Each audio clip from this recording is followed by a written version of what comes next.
بسم اللہ الرحمن الرحیم۔ بسم اللہ الرحمن الرحیم۔ علم حدیث اور اصول حدیث کا آج سبق نمبر 116 ہے۔ آج کے سبق کا عنوان ہے خلیفہ منتخب کرنا۔ آج کے سبق میں ہم اس موضوع سے متعلق احادیث ذکر کریں گے جس میں خلیفہ کے انتخاب کے طریقے کا ذکر ہوگا۔ اس سے پہلے سبق میں ہم نے حکومت قائم کرنے سے متعلق احکام کا سلسلہ شروع کیا تھا، جس میں ہم نے کئی حدیث ذکر کی تھی اور پھر نبی کریم صلی اللہ علیہ وسلم کے ارشاد کہ امارت جو ہے اور حکومت یہ قریشیوں میں ہوگی، اس حدیث کی تشریح کی تھی اور پھر قریش کے 12 خلفاء کا ذکر کیا تھا۔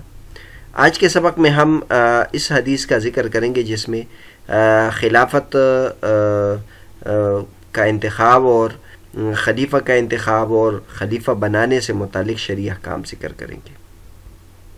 تو سب سے پہلے عبداللہ بن عمر رضی اللہ عنہ کی حدیث ہے، باب الاستخلاف و ترکہ۔ حدیث عمر عن عبداللہ بن عمر رضی اللہ عنہما قال قیل لعمر الا تستخلف قال ان استخلف فقد استخلف من هو خیر منی ابو بکر وَإِنْ أَتْرُكْ فَقَدْ تَرَكَ مَنْ هُوَ خَيْرٌ مِّنِّي رسول اللہ صلی اللہ علیہ وسلم فَأَثْنَوْا عَلَيْهِ فَقَالَ رَاغِبٌ رَاهِبٌ وَدِدْتُ أَنِّي نَجَوْتُ مِنْهَا كَفَافًا لَا لِي وَلَا عَلَيَّ لَا أَتَحَمَّلُهَا حَيًّا وَمَيِّتًا۔ اخرجہ البخاری فی کتاب الاحکام باب الاستخلاف۔ حضرت عبداللہ بن عمر رضی اللہ عنہما نے بیان کیا کہ حضرت عمر رضی اللہ زخمی ہوئے تو ان سے کہا گیا کہ آپ اپنا خلیفہ کسی کو کیوں نہیں منتخب کر دیتے؟ آپ رضی اللہ تعالیٰ عنہ نے فرمایا کہ اگر کسی کو خلیفہ منتخب کرتا ہوں تو اس کی بھی مثال ہے کہ اس شخص نے اپنا خلیفہ منتخب کیا تھا جو مجھ سے بہتر تھا، یعنی ابو بکر رضی اللہ تعالیٰ عنہ، اور اگر میں اسے مسلمانوں کی رائے پر چھوڑ دیتا ہوں تو اس کی بھی مثال موجود ہے کہ اس بزرگ نے خلیفہ کا انتخاب مسلمانوں کے لیے چھوڑ دیا تھا جو مجھ سے بہتر تھے، یعنی رسول اللہ صلی اللہ علیہ وسلم۔ پھر لوگوں نے آپ کی تعریف کی، پھر انہوں نے کہا کہ کوئی تو دل سے میری تعریف کرتا ہے، کوئی ڈر کر۔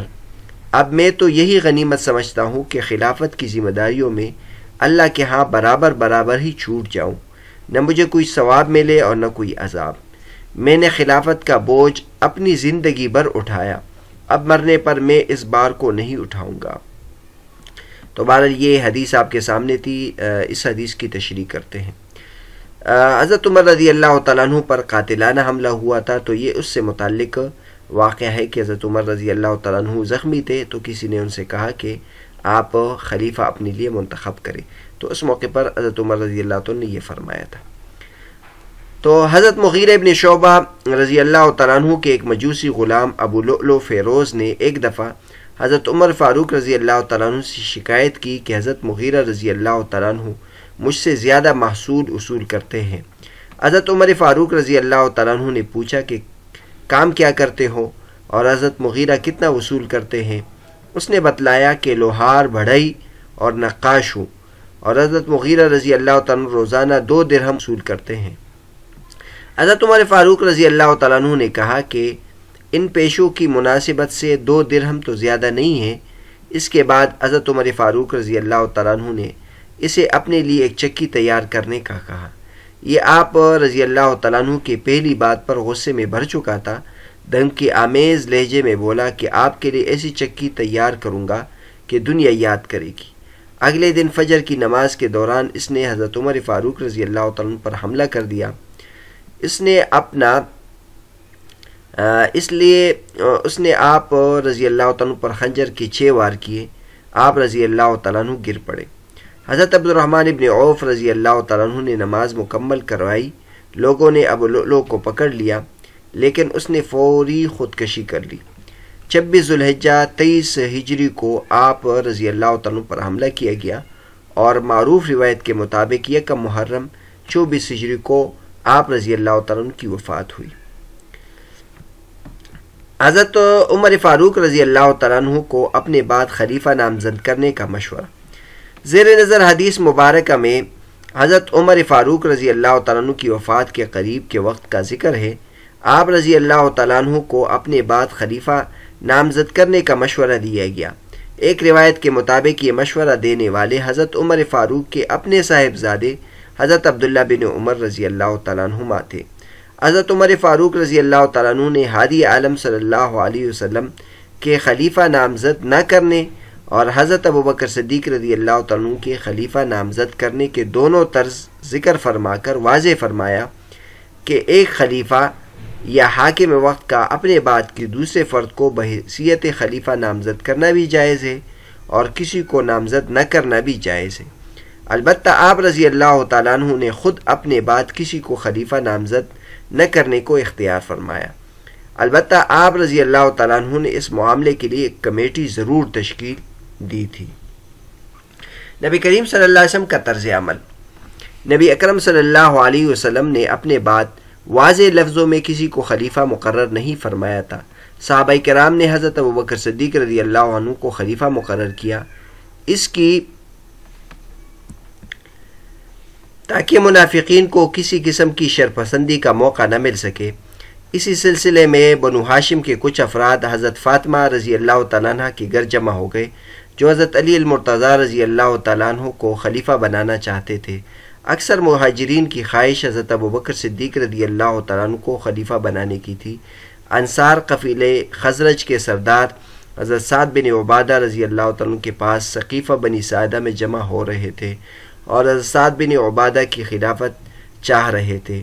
حضرات شیخین یعنی صدیق اکبر رضی اللہ عنہ اور عمر فاروق رضی اللہ تعالیٰ عنہ حضور اکرم صلی اللہ علیہ وسلم کے گھر میں تجہیز و تکفین وغیرہ کے انتظامات میں مصروف تھے کہ کسی نے دیوار کے باہر سے آواز دے کر سقیفہ بنی ساعدہ کے اجتماع کی خبر دی۔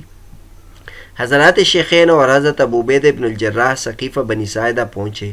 حضرت ابوبکر صدیق رضی اللہ تعالیٰ عنہ نے مختصر خطاب فرماتے ہوئے حضور اکرم صلی اللہ علیہ وسلم کے اس ارشاد کی طرف اشارہ فرمایا کہ جس کے مطابق خلافت قریش کے پاس رہنی چاہیے۔ حضرت ابوبکر صدیق رضی اللہ تعالیٰ عنہ نے اس خطاب کے ساتھ ہی حضرت عمر فاروق حضرت ابو عبیدہ کے ہاتھ پکڑ کر رائے دی کہ ان میں سے کس کو خلیفہ بنا لو۔ حضرت ابوبکر صدیق رضی اللہ تعالیٰ عنہ کے خطاب میں حدیث نبوی کا اشارہ آ جانے پر انصار کا اصرار ختم ہو گیا۔ حضرت حباب ابن منذر رضی اللہ تعالیٰ عنہ البتہ یہ تجویز پیش کی کہ ایک خلیفہ قریش میں سے ہو جائے اور ایک انصار میں سے، لیکن خود انصار میں سے ہی حضرت بشیر ابن نعمان نے ان کی بات کی تردید کرتے ہوئے حضرت ابوبکر صدیق رضی اللہ عنہ کی رائے کی تائید کی، اور پھر دیگر صحابہ نے بھی حضرت ابوبکر صدیق رضی اللہ عنہ کی رائے پر اتفاق کیا۔ حضرت عمر رضی اللہ تعالیٰ عنہ نے حضرت ابوبکر صدیق رضی اللہ عنہ کو ہاتھ آگے بڑھانے کا کہا اور ان کے ہاتھ بڑھانے پر فوراً بیعت کر لی۔ اس پر اس وقت تک جمع ہو جانے والے تمام مہاجرین اور انصار نے بھی بغیر کوئی اختلاف کیے فوراً بیعت کر لی۔ پھر بروز منگل مسجد نبوی میں بیعت عام ہوئی اور تاہم صحابہ کرام نے بیعت کر لی۔ اس موقع پر حضرت ابوبکر صدیق رضی اللہ تعالیٰ عنہ نے ایک نہایت عالی شان خطبہ بھی دیا۔ اس کے بعد صدیق اکبر رضی اللہ تعالیٰ عنہ کا طرز ذکر کرتے ہیں۔ 12 جمادی الآخرہ 13 ہجری کو حضرت ابوبکر صدیق رضی اللہ عنہ کا انتقال ہوا۔ آپ رضی اللہ تعالیٰ عنہ اپنی وفات سے قبل ہی حضرت عمر فاروق کو اپنے بعد خلیفہ نامزد فرما چکے تھے۔ حضرت عمر فاروق رضی اللہ تعالیٰ عنہ کو خلیفہ نامزد کرنے سے قبل البتہ آپ رضی اللہ تعالیٰ عنہ نے اکابر صحابہ کرام سے مشورہ بھی کیا تھا۔ حضرت عبد الرحمن ابن عوف اور حضرت طلحہ بن عبید اللہ نے حضرت عمر فاروق رضی اللہ عنہ کی سخت مزاجی کا خدشہ ظاہر کیا، لیکن حضرت ابوبکر صدیق رضی اللہ عنہ نے فرمایا جب خلافت کا بار کندھوں پر پڑے گا تو خود ہی نرم ہو جائیں گے۔ صحابہ کرام سے صرف مشورے کا ہی التزام نہیں کیا بلکہ اس کے متعلق حضرت عثمان غنی کو بلوا کر تحریر بھی لکھوائی اور پھر خود بالا خانے سے صحابہ کرام کو مخاطب کرتے ہوئے انہیں اپنے اس اقدام سے آگاہ بھی کیا اور ان کی رضامندی معلوم کی۔ تمام موجود صحابہ کرام نے آپ رضی اللہ عنہ کے اس اقدام کی تائید فرمائی۔ اس کے بعد فاروق اعظم رضی اللہ تعالیٰ عنہ کے طرز کا ذکر کرتے ہیں۔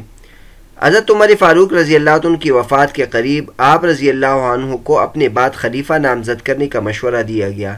تو آپ رضی اللہ عنہ نے خلیفہ نامزد نہ کرنے کی طرز نبوی اور خلیفہ نامزد کرنے کی طرز صدیقی کا ذکر کر کے واضح فرمایا کہ میرے لیے دونوں مثالیں موجود ہیں اور دونوں طرح سے جائز ہے۔ البتہ آپ رضی اللہ عنہ نے خلیفہ نامزد نہ کرنے کو اختیار کیا۔ اس کی وجہ یہ تھی کہ خلیفہ نامزد نہ کرنے کا طرز خود نبی اکرم صلی اللہ علیہ وسلم کا تھا، اور حضرت عمر فاروق رضی اللہ عنہ حضرت ابوبکر صدیق رضی اللہ عنہ کے فعل نبی اکرم صلی اللہ علیہ وسلم کے فعل پر ترجیح نہیں دے سکتے تھے۔ دوسری وجہ آپ نے یہ بتلائی، کوئی رغبت کرنے والا ہے، کوئی ڈرنے والا ہے، میں چاہتا ہوں کہ میں اس سے پوری طرح نہائی حاصل کر لوں، نہ میرے لیے کچھ ہو اور نہ میرے ذمے کچھ ہو، میں اسی زندگی میں بھی اور مرنے کے بعد بھی نہیں اٹھاؤں گا۔ مراد یہ ہے کہ اگر میں اپنے بعد خلیفہ نامزد کرنے کے لیے افراد کا جائزہ لوں تو مجھے کچھ لوگ ایسے نظر آتے ہیں کہ جو خلیفہ بننے کی رغبت رکھتے ہیں لیکن وہ اس عظیم منصب کی صلاحیت نہیں رکھتے۔ دوسری طرف جو صلاحیت رکھتے ہیں وہ اس باری ذمہ داری کو اٹھانے میں اللہ رب العزت سے ڈرتے ہیں کہ کہیں کسی قسم کی کوئی کمی کوتاہی نہ ہو جائے اور اللہ کی پکڑ نہ آ جائے۔ آپ رضی اللہ عنہ نے مزید فرمایا کہ میں اس معاملے میں پوری رہائی حاصل کرنا چاہتا ہوں کہ میرے اوپر اس معاملے کا کوئی بوجھ نہ ہو۔ کسی نیک بندے کو خلیفہ نامزد کر کے جانے سے اگرچہ یہ توقع ہوتی ہے کہ بعد میں وہ خلیفہ انتظام مملکت کے لیے جو بھی اچھے اقدامات کرے گا ان کا اجر خلیفہ کے علاوہ اس سے مقرر کرنے والے کو بھی ملے گا، لیکن دوسری طرف یہ بھی ہے کہ اگر نامزد کردہ خلیفہ اچھے اقدامات کی بجائے ظلم و ستم کی طرف بڑھنے لگے تو اس کا وبال بھی نامزد کنندہ پر بھی ہوگا۔ حضرت عمر فاروق رضی اللہ عنہ نے اس وبال کے خدشے سے یہ فیصلہ کیا کہ میں اپنے بعد کسی کو نامزد ہی نہیں کرتا۔ اس سے اگرچہ اچھے انسان کے نامزد کرنے کی متوقع اجر سے بھی محروم رہوں گا، لیکن بہرحال میرے اوپر وبال نہ بنے اس لیے میں نامزد نہیں کرتا۔ زندگی میں تو چلو میرے اوپر بار خلافت ہے ہی، لیکن مرنے کے بعد کبھی میرے نامزد کردہ خلیفہ کی ہر خرابی یا کمزوری کا بوجھ مجھ پر رہے تو میں ایسا نہیں چاہتا۔ اس کے بعد حضرت عثمان رضی اللہ تعالیٰ کا انتخاب کیسے ہوا اس کو ذکر کرتے ہیں۔ حضرت عمر فاروق رضی اللہ تعالیٰ عنہ نے اپنے بعد کسی کو خلیفہ نامزد نہیں کیا، لیکن ایک کمیٹی تشکیل دی جس نے حضرت عثمان غنی رضی اللہ تعالیٰ عنہ کو خلیفہ مقرر کیا۔ عام اور معروف روایت کے مطابق یکم محرم 24 ہجری کو حضرت عمر فاروق رضی اللہ عنہ کی شہادت ہوئی اور 3 محرم 24 ہجری کو حضرت عثمان غنی رضی اللہ تعالیٰ عنہ خلیفہ مقرر کیے گئے۔ حضرت عمر فاروق رضی اللہ تعالیٰ عنہ نے وفات سے قبل 6 افراد حضرت عثمان غنی، حضرت علی المرتضیٰ، حضرت طلحہ بن عبید اللہ، حضرت زبیر بن عوام، حضرت عبد الرحمن بن عوف اور سعد بن ابی وقاص پر مشتمل ایک کمیٹی تشکیل دی تھی کہ میرے بعد تم آپس میں سے خلیفہ کا انتخاب کر لینا۔ کمیٹی کے ایک رکن حضرت طلحہ اس وقت مدینے میں موجود نہیں تھے۔ حضرت عمر فاروق رضی اللہ تعالیٰ عنہ نے فرمایا تھا کہ اگر حضرت طلحہ نہ آئے تو میرے بیٹے حضرت عبداللہ کو شریک مشورہ کر لینا، لیکن صرف مشورہ کی حد تک خلیفہ انہیں نہ بنانا۔ حضرت عمر فاروق رضی اللہ عنہ کی وفات کے بعد کمیٹی کا اجلاس ہوا۔ حضرت طلحہ کے تاحال واپس نہ آنے کی وجہ سے حضرت عبداللہ بن عمر رضی اللہ تعالیٰ عنہما کو شریک مشورہ کیا گیا۔ کمیٹی نے باہم مشورہ کے بعد حضرت عبد الرحمن ابن عوف پر فیصلہ چھوڑ دیا۔ حضرت عبد الرحمن ابن عوف نے یکم محرم سے 3 محرم تک رات دن صحابہ کرام سے مشورے کے بعد حضرت عثمان غنی رضی اللہ تعالیٰ عنہ کو خلیفہ بنانے کا فیصلہ کیا۔ چنانچہ 3 محرم 24 ہجری کو آپ رضی اللہ عنہ کی خلافت کی بیعت ہو گئی۔ علامہ ابن کثیر رحمۃ اللہ علیہ کے بیان کے مطابق سب سے پہلے بیعت کرنے والے حضرت علی المرتضیٰ رضی اللہ تعالیٰ عنہ تھے۔ تو بہرحال آج کے سبق میں ہم نے نبی کریم صلی اللہ علیہ وسلم کی خلافت، حضرت ابوبکر صدیق رضی اللہ عنہ کی خلافت، حضرت عمر رضی اللہ عنہ کی خلافت اور حضرت عثمان رضی اللہ عنہ کی خلافت کا تفصیل سے ذکر کیا۔ تو خلیفہ کا انتخاب کس طرح ہونا چاہیے، اس سلسلے میں یہ ساری باتیں آپ کے سامنے آ گئی، اور اس ضمن میں حضرت عمر رضی اللہ عنہ پر حملہ ہوا تھا۔ حملے کے دوران ان سے خلیفہ بنانے کی خواہش کا ذکر کیا گیا، تو انہوں نے جو جواب دیا تھا اس کی مکمل تشریح آپ کے سامنے ذکر کی، اور خلیفہ نامزد کرنے سے متعلق نبی کریم صلی اللہ علیہ وسلم کا طرز عمل، صدیق اکبر رضی اللہ عنہ کا طرز عمل، فاروق اعظم رضی اللہ عنہ کا طرز عمل، اور حضرت عثمان رضی اللہ عنہ کا انتخاب کیسے ہوا تھا، یہ آپ کے سامنے ذکر کیا گیا۔ اگلے سبق میں ہم عہدہ طلب کرنے کی ممانعات سے متعلق جو حدیث ہے اس کی تشریح کریں گے انشاءاللہ.